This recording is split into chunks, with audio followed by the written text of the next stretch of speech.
ஏன் நம்ம EV car வேண்டாம் அப்படின்னு சொல்றோம் பார்த்தீங்கன்னா, மேக்ஸிமம் ஈவி கார் எடுக்கிறவங்க வந்து யாரா இருப்பாங்க அப்படின்னா, ஒரு மிடில் கிளாஸ்ல இருக்கிறவங்க தான் மேக்ஸிமம் வந்து இந்த ஈவி கார் பக்கம் வந்து போவாங்க.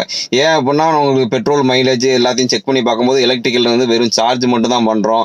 அதனால வந்து நெறைய செலவு வராது அப்படின்ற ஒரு காரணத்துக்காண்டி தான் நெறைய பேர் வந்து அந்த ஈவி சைடு வந்து போறாங்க.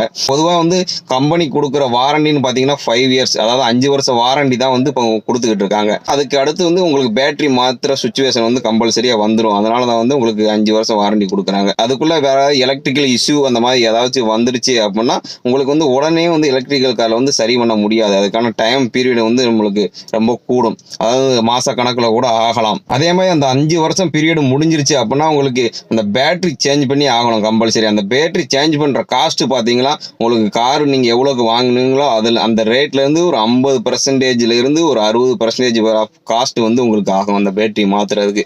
அதனால என்னை பொறுத்த வரைக்கும் ஈவி சைடு போறது வந்து கொஞ்சம் யோசிச்சு முடிவு பண்ண வேண்டிய விஷயங்கள் தான்.